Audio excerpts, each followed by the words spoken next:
Good evening, and thank you so much for joining us. My name is Imani Rupert Gordon. I'm the Executive Director for Affinity Community Services. Affinity is a social justice organization, and we serve Black LGBTQ women on the south side of Chicago. Thank you so much for joining us. Before we get started, I want to do a quick introduction.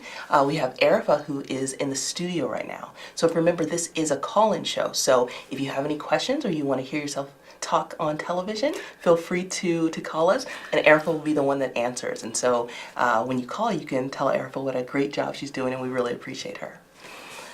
And my guest for the evening is Sarah Guitierrez. Hi, how are you? Hi, very well, thank you. Thank you for having me on. Yeah, it's my pleasure.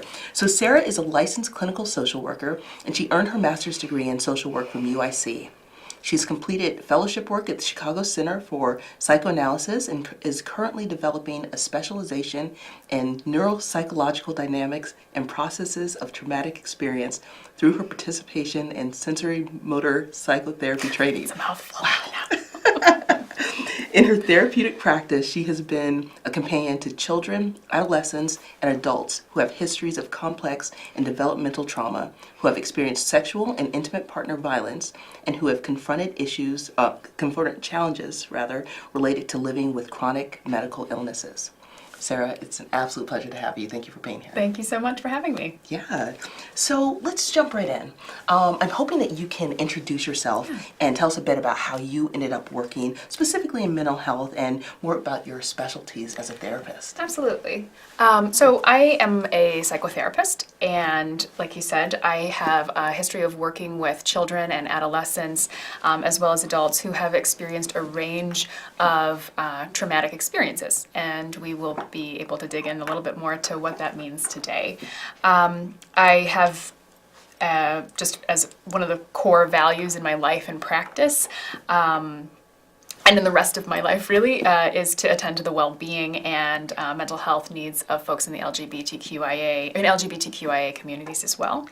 I also have a background in roots in kind of that psychodynamic, psychoanalytic world. It's not really important what that means right now, but I've grown my practice to really include sensory motor work, a sensory motor lens, and what that really means and what that really is interested in is just understanding the ways that people's experiences show up in and are expressed through their bodies.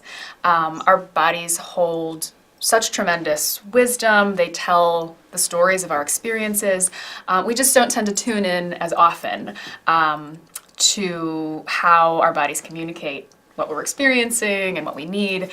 And as a trauma therapist, the world of the body is particularly important. So I think that one of the best ways to think about kind of what I do as a therapist and kind of how I work, how a lot of therapists can work, but I'll just speak kind of to my own experience and some of my core values. One of the things that I value the most in therapy is really, it's the importance of connection. The ability to be alone with oneself is really, really important. And I value and really bring into the therapeutic relationship, just a sense that when we're able to find connection, right, with a compassionate and curious and committed other, we can really come to understand ourselves more deeply. And there's so many different reasons why people come to therapy. People are often coming to therapy because they are in some kind of pain. Pain that sometimes doesn't have a clear source. The struggles can vary across human experience. The ability to have satisfaction and mutuality in relationships, the ability to feel heard and understood by the world around you, the ability to feel like you have value and worth as a human being. People move through so many experiences that can be tremendously profound and tremendously painful, and to have our pain and our difficulties witnessed with curiosity and with care, and not shamed, is really central. So therapy really presents us with an opportunity to create a type of relationship where no one involved, the person who's coming into therapy, is not required to kind of divest of or kind of split off parts of their true selves, their true authentic selves, in order to be accepted and embraced and really known. So that's kind of what I take in to my work every day. A little bit. Wow, that's wonderful. Thank you so much, Sarah. I appreciate it. I also, I wanted to ask, so, well, you kind of got into this, but so what do you do as a therapist, and who are the clientele or participants that you typically see? So to talk about that, we really want to talk a little bit more about trauma, if we can, kind of explore a little bit about what that looks like and what that means. And trauma is really important to start. I think we hear this word a lot. We hear a lot of the language around trauma. It's becoming more popularized in a lot of mainstream media and in pop culture, which I think is an important thing, but it's useful to have a sense of what that means and what that can look like in the life of really anybody, someone you may know, your own life. And trauma, one way of understanding it, which I find really helpful, it's a really flexible way of understanding it, is that trauma is really anything that, an experience of trauma is really anything that overwhelms our abilities to cope. We cope with so many different stressors in life. We, very intense, very, very, seemingly unmanageable things that people have such creative ways of surviving and dealing with. We have so many different resources as human beings that we draw from to be able to get through, so many diverse situations. But when those resources are really tapped out, when those resources are exceeded, the resources that we have in our environments as well as in our bodies, that's when trauma can occur. Another really helpful way, hopefully a helpful way of understanding where trauma can occur is when the life, the body, the sanity, the integrity of a human being, really of a human mammal, are threatened. Okay? So traumatic experiences can take many different forms. Would it be helpful to outline what some of those might be? Okay. Sure. So sometimes traumatic experiences are overt.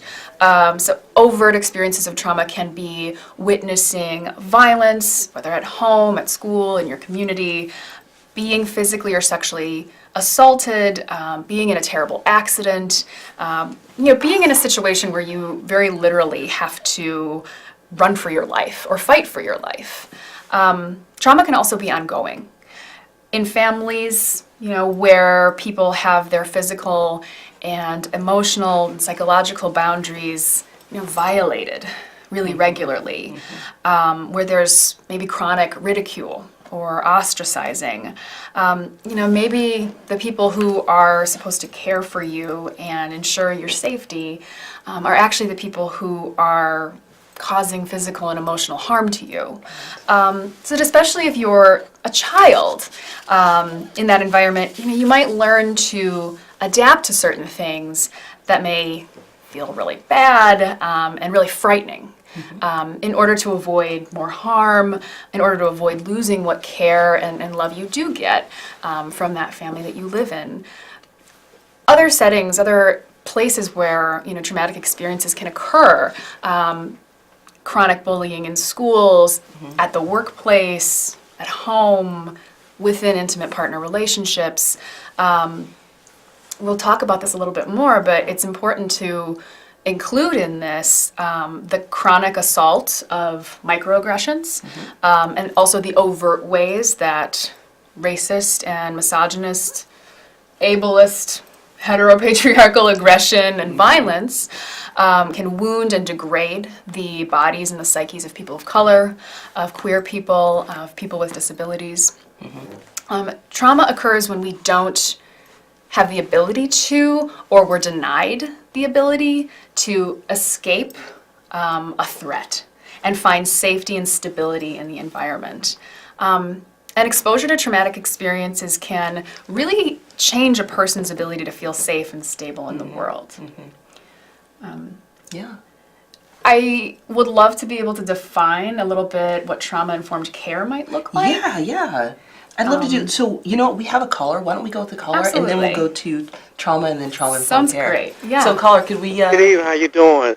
I'm a person with a disability. I have a visual impairment, and I'm not going to mention my employer is a large retail employer in the city of Chicago, and I see all the time how gays are verbally insulted. And not be saying, you know what, because a person have a different lifestyle, they can still be a person of good character. All right, I said I care more. I could deal with anything as long as that person's not a liar.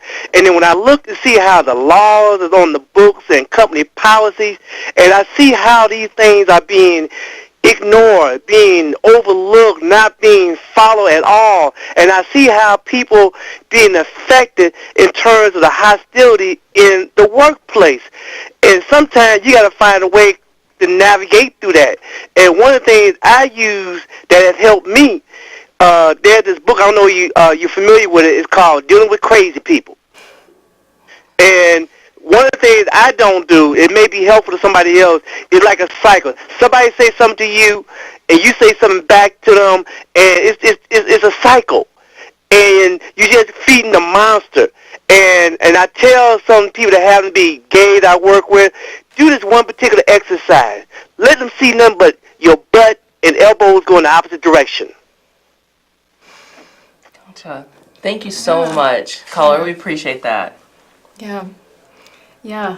And that's actually, I mean, we're going to talk a little bit about this now because we want to talk about trauma and trauma-informed care. Yeah. And experiencing discrimination is actually something that certainly can cause trauma. So I'm glad we're going to get into this. So could you tell us a bit about what trauma is and what trauma-informed care is, and what does that mean exactly? Absolutely. And I appreciate what the caller had to say too about getting stuck in cycles of traumatic experience, and how to break out of those can be really complicated, but so important. So thank you so much for offering that today.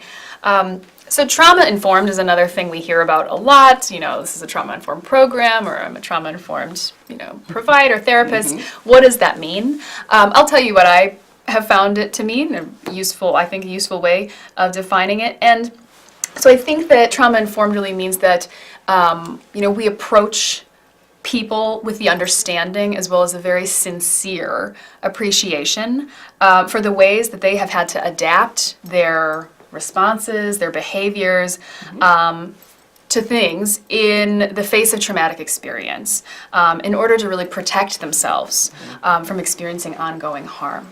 Okay? That we actually have respect and empathy for the kind of defensive or protective responses that people develop in order to get through what they went through. While also seeing how those responses can, they can keep us from living very freely and in a satisfying way, right? When we're kind of stuck in those cycles of having to kind of defend or protect ourselves, we cannot necessarily be living the lives that we want to be living, and it's really unfair, and it's really, really complex and so hard. So we work to understand that and see how we can, as therapists, as folks who are invested in each other's healing, how we can help heal and create some new pathways and options, and not just for existing, but also for thriving in the world. Thriving is hard to do when you're stuck in trauma. Thank you. And we can go a little deeper as well. Well, so derail your question. No, I'm glad. So, trauma is a word that we hear a lot, and what are some helpful ways that we can understand what trauma is and how different people might experience that? Absolutely. It's really important. I'd love to emphasize it's really important. Trauma is not about cognition, and what I mean by that, it's not about thinking, it's not about intellect. You kind of can't talk somebody out of, you can't talk somebody out of their feelings, for one, and you can't talk somebody out of their trauma. The reason that is that trauma really occurs in a part of the brain that has absolutely no access to rationality, language, problem solving. It happens, it's really lousy that it happens in a part of the brain that doesn't get to have access to all of those really, really great things. So trauma isn't about something that you think. It's really about your brain and your body, your whole organism, really, being reset to interpret the world as a terrifying place, and yourself as being unsafe. you can know, like I can know right now, there's nothing here that's here to hurt me. You know, there's nothing here. I'm with Imani. She's lovely and wonderful. I know that there's no threat, but I feel it. I feel frightened. I feel like I need to be on guard. I feel it in my emotions. Maybe I feel it in my body. That's really the world that a person who's kind of stuck in trauma or having, you know, dealing with chronic traumatic experience can be living in. When you are traumatized, your memories get stored differently. You kind of can't create stories in your brain in the same ways that we do when we're just kind of logging in the normal memories that we're able to develop in our everyday experiences. You know, trauma's really different, and it's not remembered in stories. It tends to be remembered in ways that are confusing and fragmented. We remember a lot in sensations, maybe, you know, a stark image of the place where you were, or you know, a sound of that person's voice, a sound of that gunshot, even the sound of the music that was playing in the background. You know, it's strange and can be very baffling for someone who's really in it, to have these kinds of experiences and to not necessarily have access to a memory that's very coherent. That's very normal with traumatic experience. Those memories don't get stored in the brain in the same way that our everyday kind of normal experiences do. So that's really something to remember about traumatic experience. When we are in trauma, when we're in it, when we're experiencing it, the different systems in our bodies that really help us stay cool and balanced and regulated in everyday life, you know, the parts that help us problem solve and stay kind of rational and make decisions and all of that helpful stuff. Really helpful to have those parts working, right? Well, during a traumatic experience, you know, one of those deeply overwhelming experiences when we don't have resources to cope, those systems get completely overwhelmed and they actually temporarily shut down. The systems in our body that really take the lead in protecting us from harm go into overdrive. Okay, in really basic terms, we kind of move into survival modes. I'm sure folks have heard this kind of familiar language of fight, flight, and freeze, and also collapse, we now know. And it's worthy to note that when a person stays in that kind of survival mode, when those threats to safety and sanity have been ongoing, you know, those modes can almost become like a default setting. You know, and it's so difficult to break out of all by yourself. You know, we might be quick to confront, right? Or really quick to withdraw, you know, or become frozen and stuck until, you know, whatever feels threatening or frightening, you know, kind of passes, until that threat passes. We might also find that we kind of move into a state of kind of collapsing and numbing out. More automatically. That's a different experience that people have that we call dissociation, where someone feels really disconnected from their body, really disconnected from the present moment. You know, being in these states can almost become normal if trauma is ongoing or has been chronic. So again, this is about your brain, your body, your whole being reset to interpret the world as a threatening place. Without access to those capacities that help us make sense of things and cope with things in our more typical fashion. If your mind is always defending you against some kind of impending threat or assault, if your mind is always kind of on guard, you know, it can be a whole lot harder to do a lot of really pleasurable things in life. You know, it can be a lot harder to find room for pleasurable interaction with others where you can let go and really just tune into the world around you. It can make it harder to find connection in relationships. It can be more difficult to find that nurturing that we so need and have those experiences of loving kindness and care if we kind of have to be vigilant or disconnected in order to protect ourselves. Different ways that trauma can show up. It's not one way for everybody. Sometimes it's a vast combination of all of these things, but I would say that trauma can show up in the body with a lot of different physical symptoms. It can show up in your emotional life. It can show up in different thoughts that you might have, thoughts that feel like they come up over and over again and are out of control and are really difficult to manage or to kind of separate from.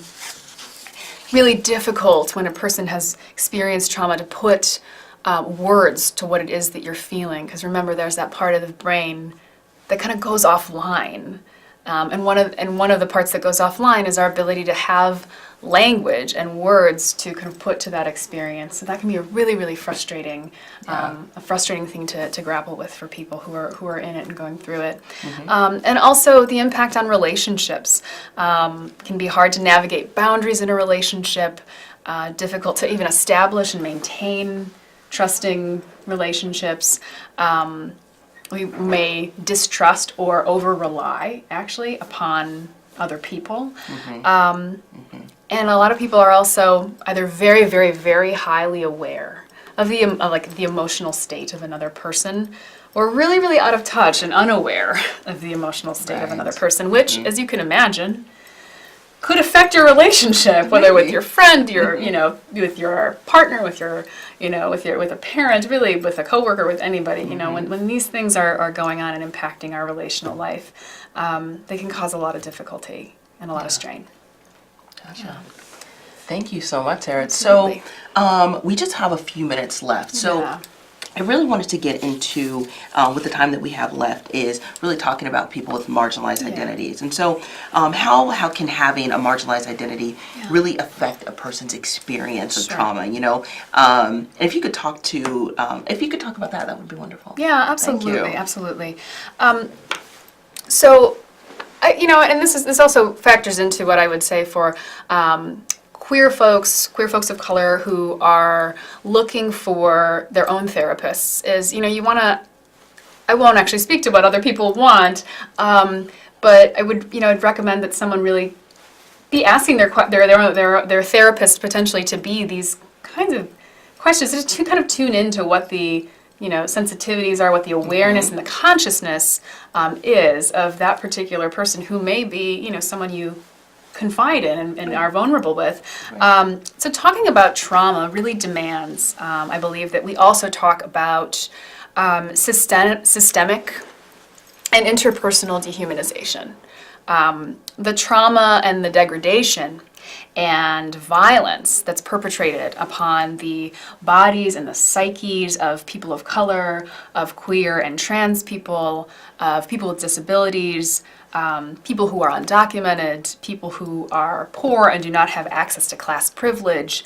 There are strains and pressures that, again, exhaust the resources, right, that keep people physically ill and mentally drained, and that demand they expend constant energy to kind of prepare for threat, to prepare for harm, and to protect, right, to protect themselves against the kind of physical and psychological assault that might be, just really waiting around the corner or on TV or, in the doctor's office, really at any point in the day. Kind of that constant targeting and terrorization that's perpetrated not only by law enforcement, right, but by political administration, by service organizations even, by hospital administration, by medical providers.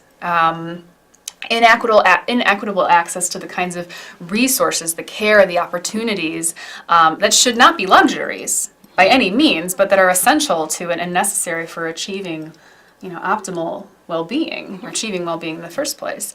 Healthcare providers, an absence of healthcare providers who are available and can meet you where you're at, who can affirm and really take care of your body, and affirm and include your family in shared decision-making, free and open access to safe spaces of ease and of peace and of, where a person can really tap into, their interests and their personal joys and alternative ways and all the alternative ways that we kind of heal and feel whole.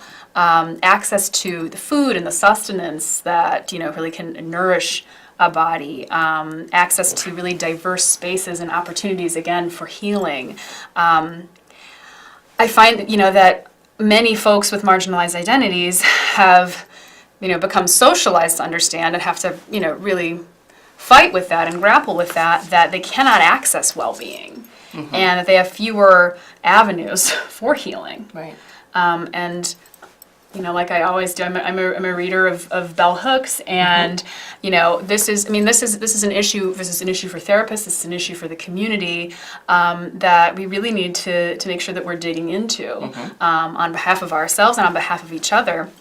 When one's sense of self is daily overdetermined by a system that will not acknowledge your humanity, there must be major avenues of resistance to create healthy context for well-being. And that is a core piece of, I think, the work we do in trauma, the work we do in therapy, the work we do to kind of heal ourselves and heal each other. That's wonderful. Thank you so much, Sarah. It's been such a pleasure. Thank you so much for having me. I've really appreciated it. Oh, of course. So again, we're here the fourth Friday of the month. Tune in. Again, we're at Affinity, affinity95.org, and hope to see you next time. Thanks so much. Thank you.